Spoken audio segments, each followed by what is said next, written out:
Breaking it down in layman's terms today, we're talking about career transformation, career transition, and a whole lot more. I got a distinct author, a man of many careers, a man of many jobs, and he's sharing his book today, Off the Top Rope.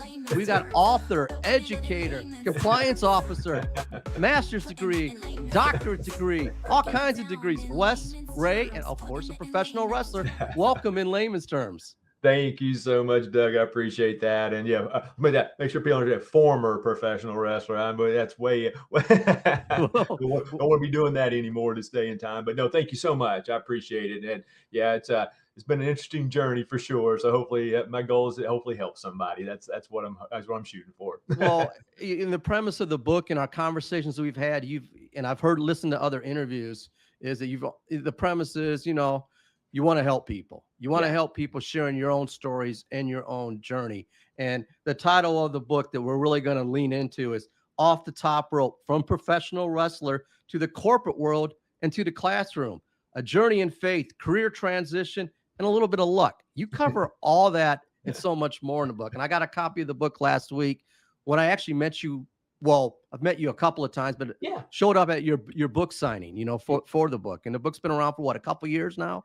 Yeah, not quite 2, but yeah, right about 2. Yeah, you got it. Yep. Yeah. I think it went out in early, they kind of pre-released it in early 2023, March, April 2023. So we're about 2, a little over 2 years now. Yeah, fully out.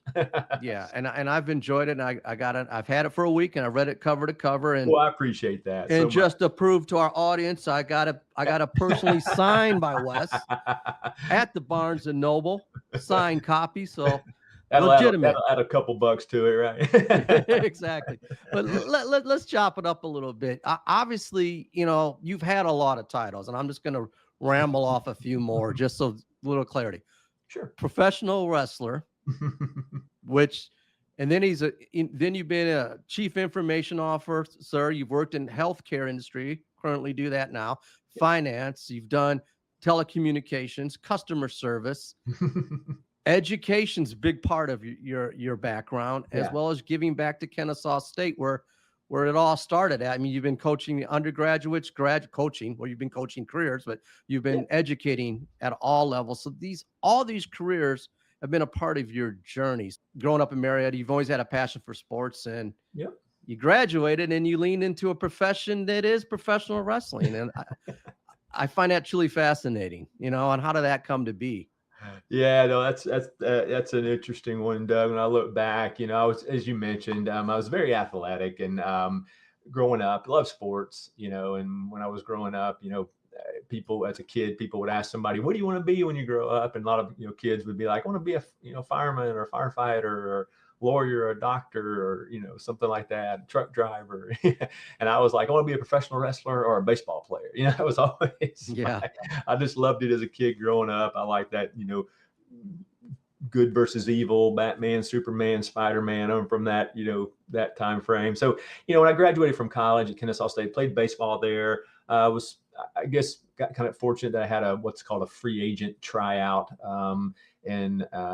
And not, it wasn't drafted or anything like that, but there was they would do some what they call free agent camps, where they invite some people in and had a chance for that. It didn't work out. So I was kind of bummed. I was thinking, oh, there's that one out of the way. And then ran into some guys I grew up with who had entered into the world of professional wrestling. And, now just to put it in context, I'm about 6'2", and then I was about 170 pounds, and 6'2", 170 pounds isn't going to cut it in the world of professional wrestling. So they were, about my height, maybe a little taller, 200 plus pounds. And they were encouraging me, yeah, you can do it. The TV's going to add 10 pounds to you. And, they'll be able to get you up to, and I was like, oh, sure. And then, so next thing you know, they were introducing me to some folks, and it was a little bit more of a closed business, I would say, than it is today. It's sports entertainment.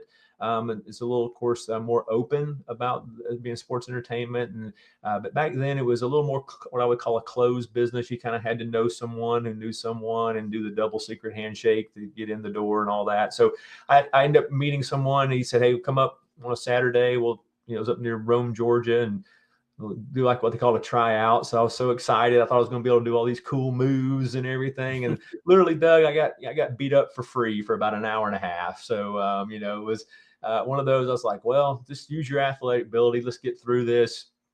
They can't do it forever. And it was over. The guy was like, hey, when they forget your name, they call you kid. Hey, kid, Yeah, it's not So, yeah. necessarily a good sign, but you Yeah, kind and I of, was like, me? He's like, yeah, come here. And he's like, hey, I can tell you have some athletic ability. If you can get up to 200 pounds, I'll train you. And I was like, oh, wow. That's kind of what I needed to hear. And that's kind of how I've been throughout my whole life, Doug. It's just like, and I hope I can get that across to folks too, is if you can just get that door to crack, just give me a chance somewhere, yeah, that chance for opportunity.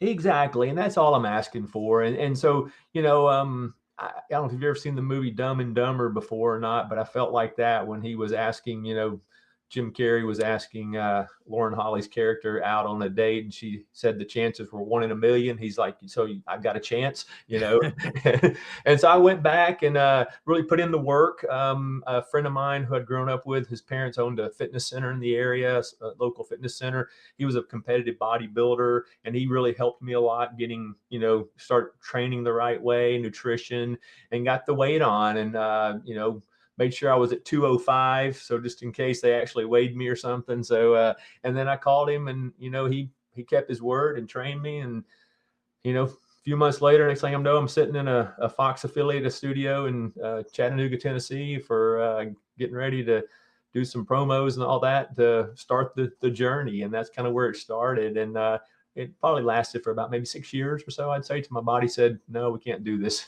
anymore. But well, it's a demanding career, obviously. And I know the time frame that you wrestled in from the late 80s to mid 90s, if I'm correct. And you're right. Yeah. And you probably, as a child, you grew up watching Georgia Championship Wrestling and the Road Warriors and different like WWF and the Georgia with Gordon, all that stuff. Oh, yeah. So it was in your DNA. And obviously baseball.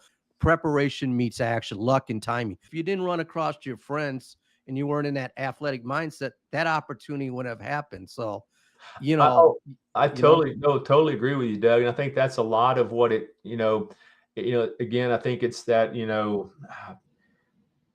it's all timing. Everything is really about timing. We've seen in our lives, and I've noticed that in being in the right place, having faith, and the good Lord looking after you as well through these things. And I totally agree. I mean, if I hadn't ran into them, who knows where that turn may or may not have taken, and, it was great. I can't complain. I'd do it all over. I thoroughly enjoyed it. I got to do a lot of things that, Wes Rhea didn't get a chance, wouldn't have been able to do as Wes Rhea, right? But I mean, Chris Blade could. Yeah, exactly. You got a persona.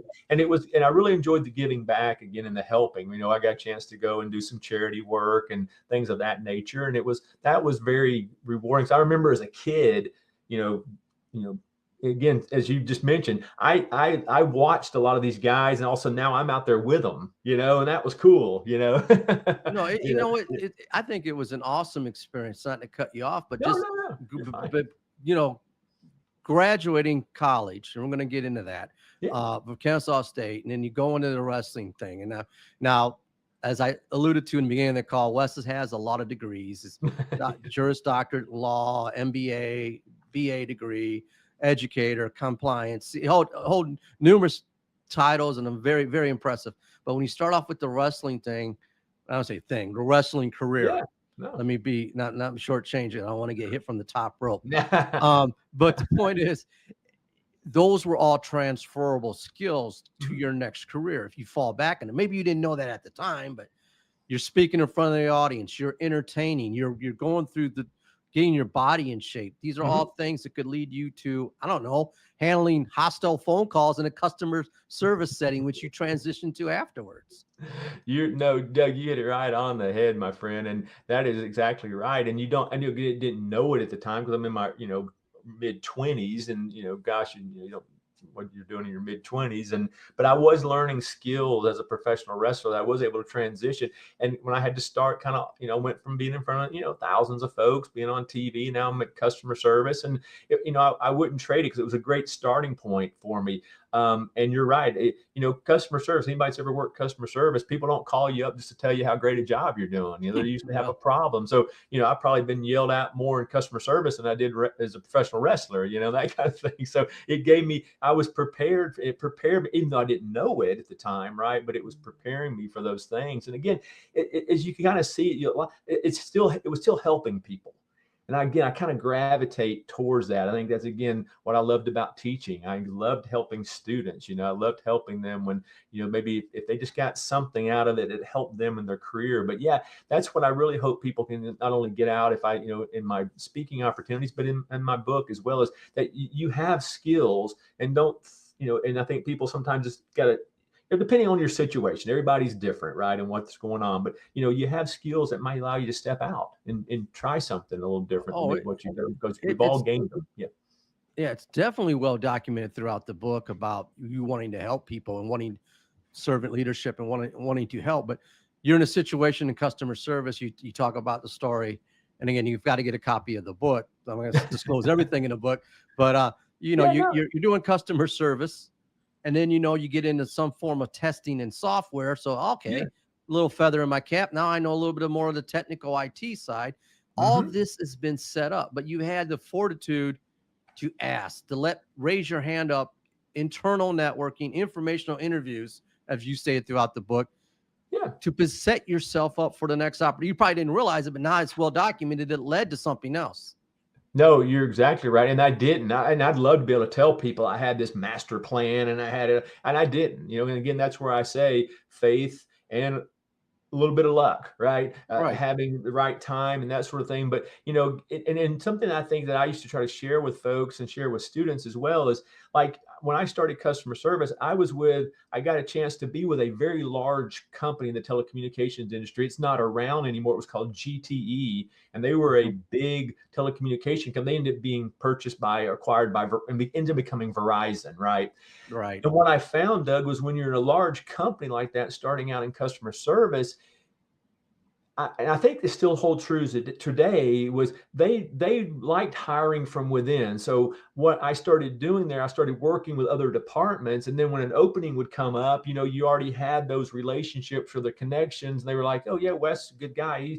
We worked well with him. And it's like, and I think that's what I try to get across to folks is sometimes, especially if depending on where you are in your career, where you may have to take a step backwards, but that might get you in the door somewhere that might lead to a step forward. I know nobody likes to take that step backwards. I get it, but I think getting in the door with a large company really helped me, because it allowed me to maneuver, in the company, because you already had those relationships built in. I got a chance to because I still believe I would not have been able to get into quality assurance software testing outside of GTE, because I didn't have any of that really background.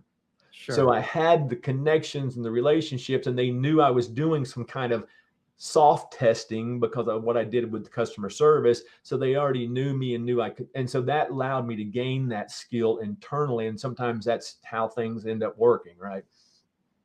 I love that from that journey standpoint, but you always had a presence of mind, and I'll use the word mind, is to get advanced degrees, to continue education, because you springboard that in a sense to, okay, I've done the customer service route. Then you started getting, I believe you obviously went to school and you got your MBA, and then somehow you made a pivot in finance or healthcare. And I know you're in that space now, in compliance, whether it's corporate compliance officer or chief compliance officer, which I really don't know the difference between the two, but I know it's important. You're at executive level, but just the title thing. you transition to that by your journey and the importance of school. But you can have the degree, you can have the experience, but you still got to know people. Exactly. And that's why it's so important. I'll just tell you real quick, an interesting little story there, Doug, and again, it's all, the timing, right? The timing's everything. Sometimes the timing's on, sometimes it's off, right? But just like I had been in, like after I got out of wrestling, I'd been in telecommunications pretty much my whole career after that. And I enjoyed telecommunications, it was one of those things that, it's going to be around. And I had actually, right, if we got close to that late 90s timeframe, I had actually had an opportunity to go work for another telecommunication company. And out of the blue, a good friend of mine who I used to work with called me and said, hey, there's this, I know this recruiter and they're looking for, quality assurance was what I was doing. And it's with a healthcare company. And I was like, I've never been in healthcare, but one thing I learned about technology, and again, I try to let people know about this in the book, is that the skills there are very transferable. You can go to work for just about anybody. Technology's for the most part technology, right? And testing is kind of testing. So, and I said, well, I told him, I said, well, hey, got this opportunity for another company. He told me what it paid. And I was like, well, okay, well, I'll go interview with them. What the heck, right? And then they offered me the job. So I ended up going in that direction, which then is what led to then all of a sudden HIPAA coming around, which I know that's not a fun topic for a lot of people, but that's what then allowed me to get into compliance.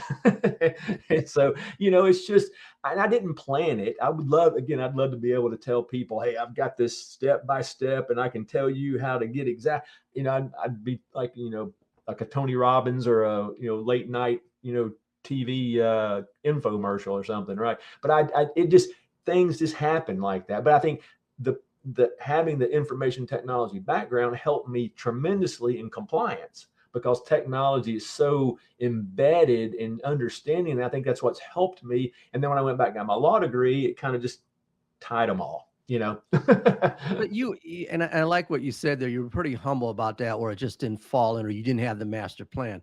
But while you were doing this through your career and career journey, and it's throughout the book as well, is you've always made steps. You furthered your education. You went to the BA, to the MBA.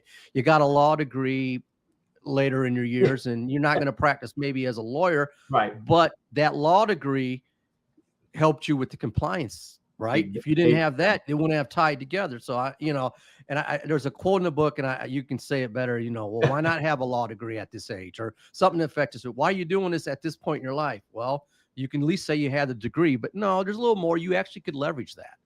Yeah, no, it's great. And what was there interesting? I've been very blessed, Doug, to have some very good, what I would call mentors along the way. I wanted to get into that. Mentor and leadership. And one thing is, when I was doing the compliance work, I was very fortunate to work for a legal counsel at a healthcare company I was working at the time, and I was doing compliance, and I always had an interest in law. So I worked in the legal department. So I was always around attorneys. And I learned a lot from them. And also what I picked up on too, Doug, was that they went to law school to be attorneys, to do things like mergers and acquisitions, or, trial or litigation or contract or negotiate. Yeah. They didn't really go to be a compliance officer. So they loved me because I did that work. And then if I ran up on something that was a little out of I could come bounce it off them. And so we were having a conversation, and he said to me, if you go back and get your law degree, you're really going to round yourself out. And I was like, kind of, trying to get the excuse of, hey, I'm at this age right now in my life. I'm, a lot of going on. And he was like, you don't have to become a practicing attorney, but it's going to help you and make you very marketable.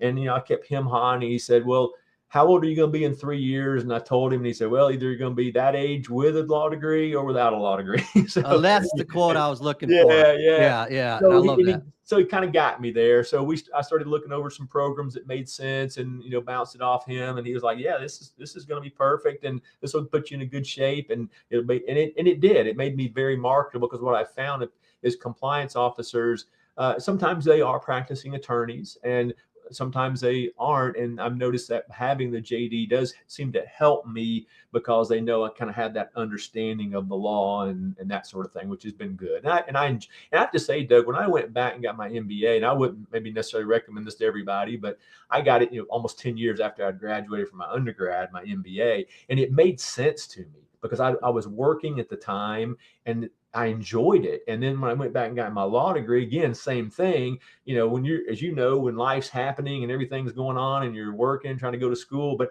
the law degree really made a lot of sense to me because of what I was doing from a compliance perspective, and so it wasn't just, go straight from undergrad to keeping all the book knowledge. I had some practical knowledge around it as well, which really helped. But, at the time I was wondering, what have I gotten myself into? But, it worked out. No, but the timing for the education made sense, because, while you've had a lot of luck, or a lot of things happen to you in journey, I mean, I'd say luck, but you're obviously from the wrestling to professional wrestling to information technology to customer service. and then healthcare compliance, which I believe you're doing right now. Yeah. We'll definitely hone in on what you're currently doing and what we're working. We'll wrap that up later. I'm teasing the audience on that because he's still doing great things. Then, graduate of Kennesaw State, it goes full circle. You got the calling. Do you want to teach? And that's in the book. And I love this because you're like collegiate level at Kennesaw State, where you actually were a student. Wes comes home to teach. But you were somewhat effort. You like to help people, obviously. But you said at one point you were a little nervous about it. And then you go, well, you know what? I've been booed in different cities throughout the Southeast as a wrestler, and I've been hung up in customer service. You got this. So talk a little bit about the pivot to being an educator. And you started out not just as a professor, you had to work your way up that way as well, and interview within Kennesaw State. Yeah, no, really, thank you for that, Doug. Yeah, and it's again just interesting how those things kind of come about. And just to share a really quick story on that, how that all kind of transitioned was, I had thought I had my dream job many years ago as a CIO before I started really focusing on compliance, and it was with a financial company. And unfortunately, it's like, again, this time it was a little bit bad timing because it was around that time when just things weren't going well, and they got acquired, and had a lot of duplications of efforts and things of that nature. But I had previously started back a relationship with Kennesaw State on doing an intern program. So I was getting students from interns to help get them going. So I had that relationship. And when that kind of came, I said, well, you know what?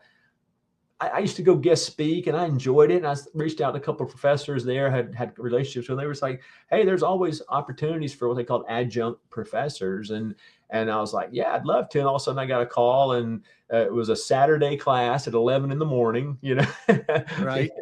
And, it was, by the way, it's going to be happening in 2 weeks.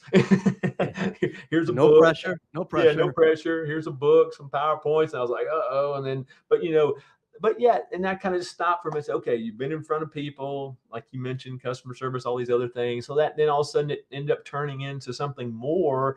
And I'll have to say something, really a funny story was when I started interviewing there. There was actually an accounting professor who I had as a student, and she was still there. And at the time, of course, she didn't remember me, but I remembered her because I thought she was just a great professor. I'll never forget. I just loved her as a professor. And she was part of the interview process. After we got done, I went over and talked to her, and I said, you may not remember me. I was in your class. I really enjoyed you as an accounting professor. And I said, I had a really hard time calling you by your first name. You were, you're Professor, Morris to me. And she started laughing and got a kick out of that. But, it's just, again, those connections and the coming to full circle. And it was really, great school. And it's been great to see the school grow and, watch the sports programs really take off, and just, it's a good group, just such a great group of kids over there and students, and watching them. And I think just having that opportunity to, hopefully bring a little something to the table for them that said, hey, I've been out here. I can tell you what's hot, what's going on, what are the fields, and, that kind of thing. And just always enjoyed that, Doug. So it was fun coming back, kind of coming back somewhat.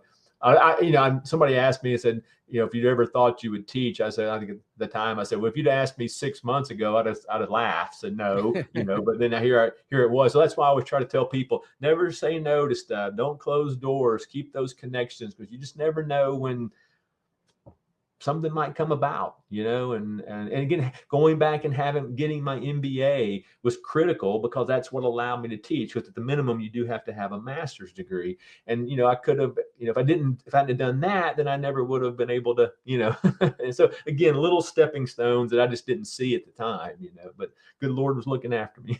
No. And on that, because obviously you put yourself out through your education and your different jobs at all levels, and they've all was documented in the book, all these transferable skills, being a communicator in customer service in your earlier years, wrestling, and being able to have the mic speak and work a ring, and being able to perform on stage, and then being able to leverage that to the next level as an educator, teaching in front of a classroom or working a boardroom. All these talents go somewhere, but you've always had the fortitude to educate and inspire, but you've always internalized and networked. You can sit in a chair or in a role, and that's great, I'm here, but you raised your hand and say, hey, I'm kind of curious about what you do. And you talked about some of these lessons here in the book. We can Yeah. get into the acronym if we got time, work, but you also talk about doing, informational interviews, internal interviews, Yeah. the power of a thank you letter, all Yeah. these things. So if you're in career transition or you're looking to understand your life's journey when it comes to transformation skills, this is the book. So Well, would you mind spending a little bit of time talking about some of these lessons, quick hits like yeah. work is and all that? And I know get Yeah. the book, people, but Yeah, yeah, no, I appreciate that. Yeah, and then, that, and I like kind of acronyms. That was why I kind of had to learn some things along the way. I put it in an acronym and help me remember something. But yeah, and that's why I try to tell people is, like, where do you want to be? Like work. Where do you want to be? I think trying to focus and where you're wanting to go and where are those opportunities, right? I think sometimes people take there's all different ways, and I don't have the perfect solution. I'm just saying, sure. I just like to tell people, kind of what I think worked for me. And if it helps them, then hopefully that's what it'll do is, where do you want to be? What are those opportunities? Like when I would tell students, I would say, hey, right now, the opportunities are in technology, information security, accounting, education, nursing. If you have any passion at all for any of those, those degrees are going to set you up when you get ready to graduate. Because I would see students with IT degrees, for instance, and cybersecurity degrees, and they were already, they had a job offer by their, before their, second or two semesters before they're ready to graduate, right? Right. So, and then I talk about resilience. I think you have to be resilient, and I think I learned a lot of that from playing sports, where you're going to have some great games and then you're not going to have some great games. And if you let them, you can't get the highs too high and the lows too low, So, so I thought that was, and then knowledge, I think again, just, what is it? Is it going back and getting degrees, or could it be certifications, right? Sometimes a certification can be just as valuable. And the thing now is, Doug, it's so convenient to learn. And now not every, and I have to say, I kind of like being in a classroom. It's a little bit more, I'm a little old school there, but I've done a lot of online work and online teaching or online studying and teaching as well. But there's so many ways to gain knowledge and from very low cost to depending on how much you want to spend. So, and what I tell some people is, wherever you're working, if your company offers tuition reimbursement, take advantage of that. Sure.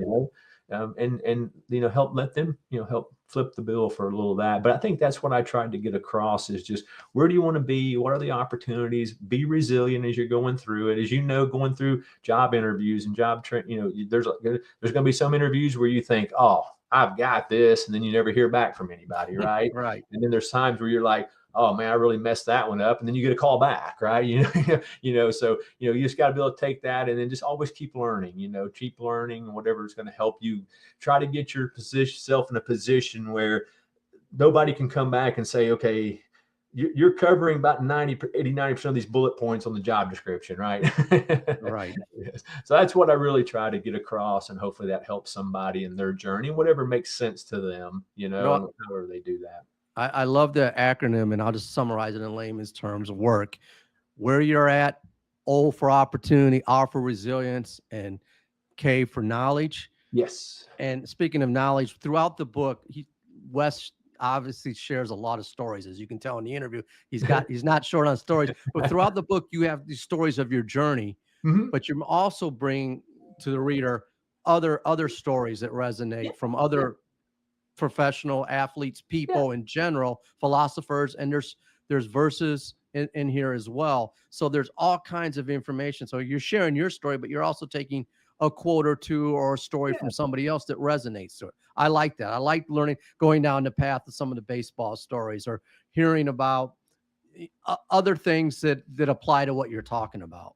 Yeah, no, and I appreciate that, Doug. And that's what I really tried to, I felt like maybe that might resonate with some folks, and it wasn't getting all about me, but I think when they Mhm. hear about somebody else who's had a story, whether, it was, I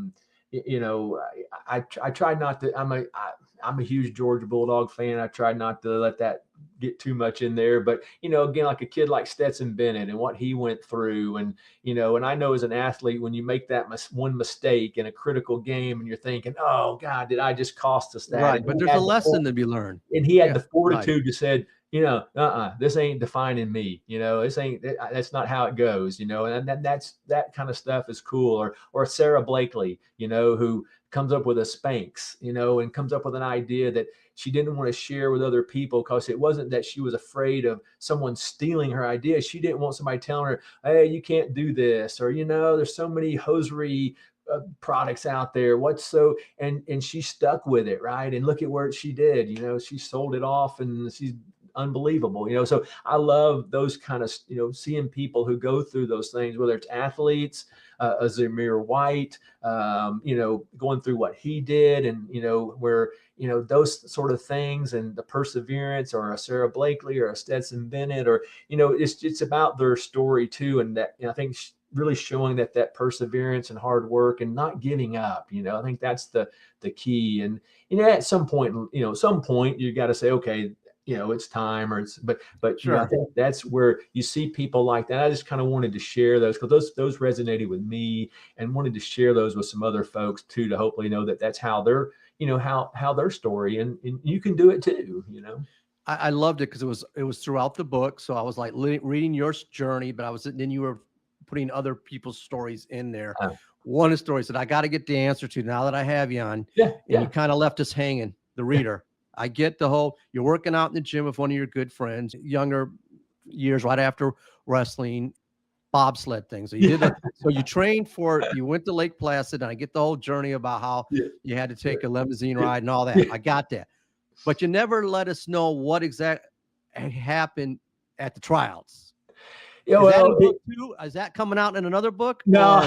Or is this top secret? Because I'm like, okay, he's at Lake Placid. I get it. I'm related. I'm a sports guy. I don't think you made the Olympic team, but no. I don't even know if you made it to the tryout.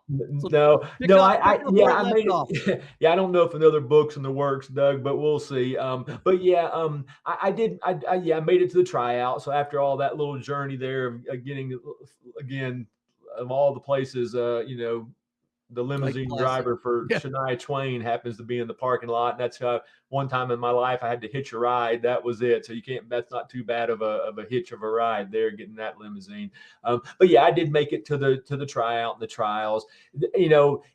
No, it didn't pan out, which again, sometimes those things happen, but it was a great experience to be able to go up there and kind of go through that. It would have been, I wish I would have probably picked up on that sport a little earlier. It's almost like your buddy said, hey, let's do this. Okay. Yeah, and that's the way I've always kind of been, Doug. I've always been one of those, and I think I talk a little bit about that in the book as well. I try my best not to. I don't want to look back. Like, I didn't. That's why when I did the wrestling thing, I got in there, and I remember that very first match. I was like, you know what? If this goes nowhere else, you did it. Mm-hmm. You can't, when you're 60 or 70 years old, you won't have to say, well, I could have been, I could have been. Same thing with that. I didn't, honestly, I didn't think there would probably be a shot that I would actually make the Olympic team.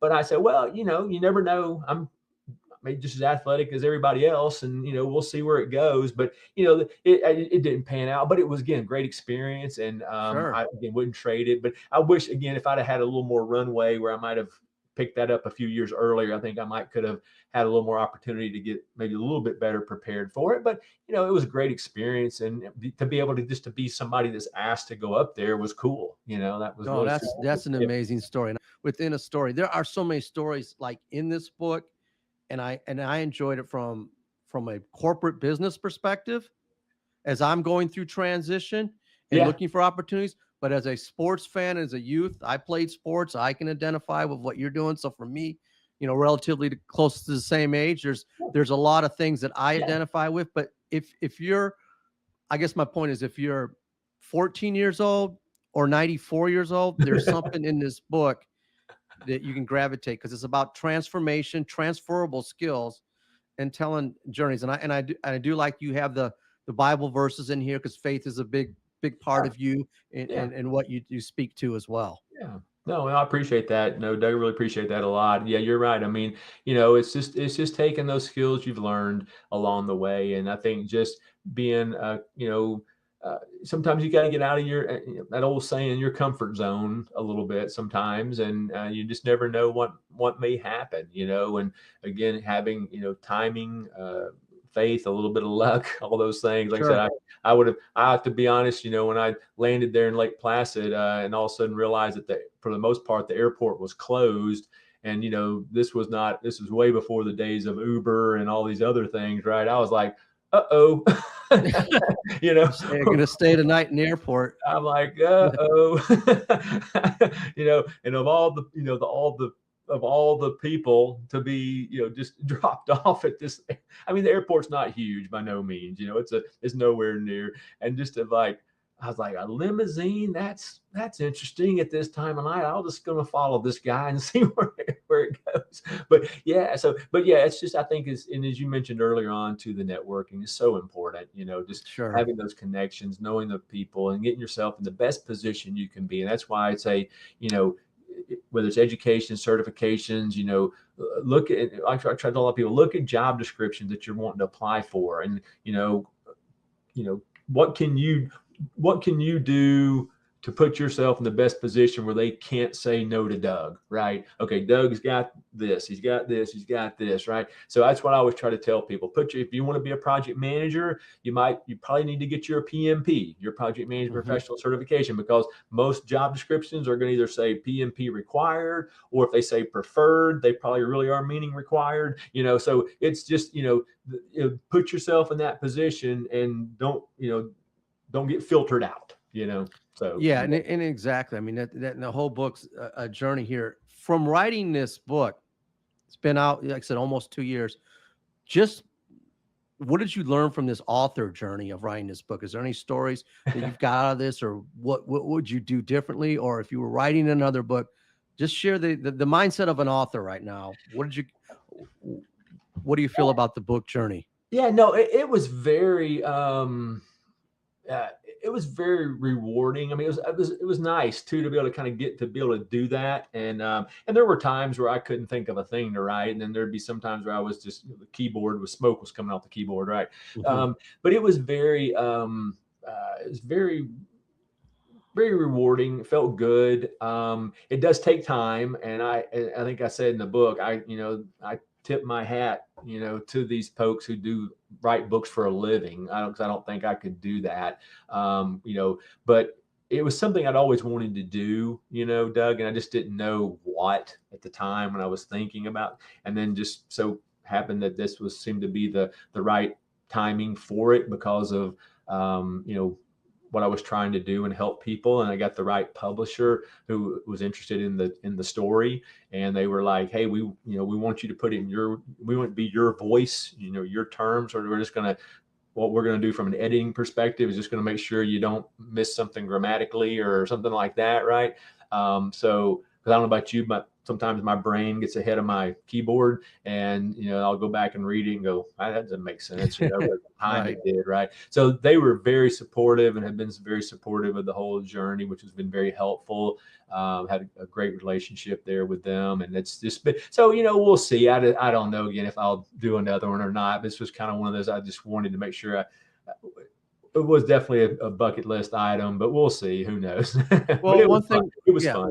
One thing about the book, and I'll just speak from my perspective in layman's terms, Yeah. is the concept of the book. If you're looking to hire a speaker, or if you need an inspirational read that can help people, this is a good read. And obviously you can pick it up at, well, I'll let you do the book promotion, but we'll put up information on the screen as well. But how can somebody get a copy of the book? I'm teeing it up for you. Yeah, I'm your tag team partner. I'm throwing it back to you. So how can somebody get this book here, off the top rope? Yeah, tag you in, Doug. Thanks for that.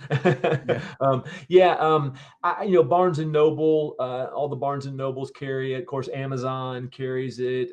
Books A Million. But pretty much, I've always wanted to say this. Pretty much anybody that carries a book, so you can buy it wherever people like buying a book. And then I have a website too, where people can go to and see some of the things I've done, some other things, and some of my events coming up. And then listen to podcasts and things of that nature.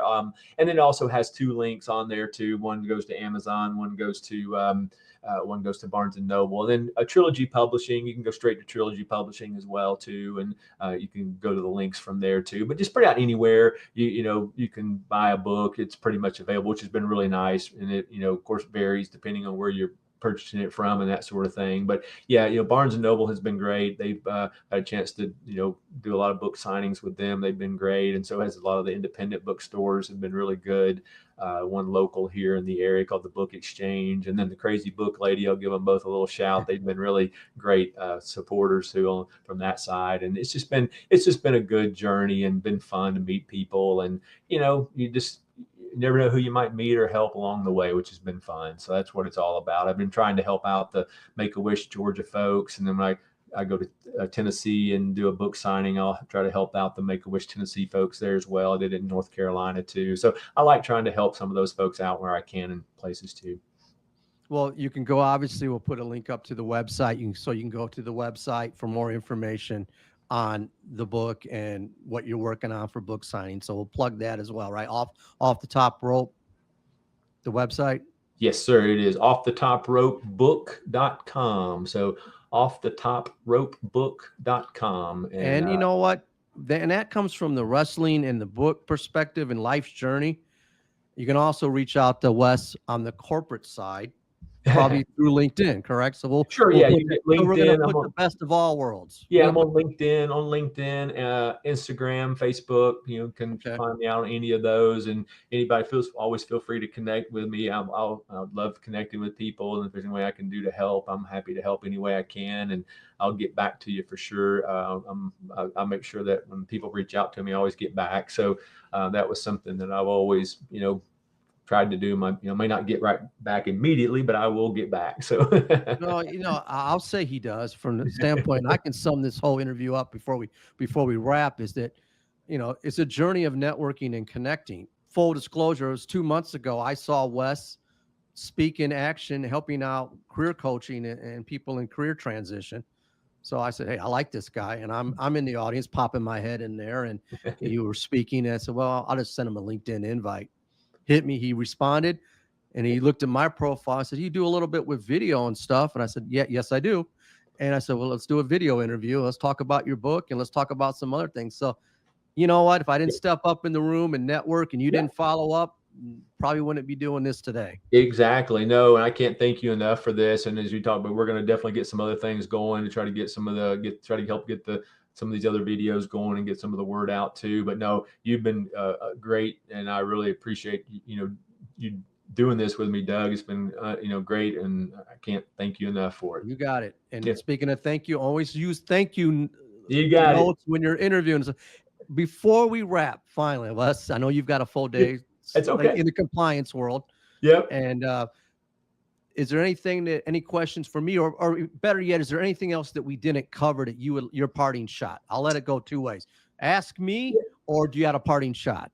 Well, no, again, I just can't thank you enough for this, for your time on this, Doug. And, you've done a great job covering this. I think the biggest thing I would just leave with people is, just take the skills you've learned over the years, take them, see where you can improve, advance them, whatever that case may be, certifications, going back a little more education, training, whatever that can. Make sure you're networking with people, get out there and help some, and pay it back, pay it forward, so to speak. Help people. If somebody's helping you, pay it forward. And the last thing I always like to try to tell people is be the reason someone smiles today. Try to be that reason, for someone. Yeah. Well, it's been an honor and a privilege. I look forward to more interviews and more content. Yeah. If you're out there, check out what Wes is doing, both on LinkedIn on the corporate side, and go to his website to get a copy of this book. If you're looking to be inspired, you're looking to help people, you're looking about your career journey, whether it's transferable, transformational skills, it's all highlighted throughout the book. And there's a lot of great stories in here.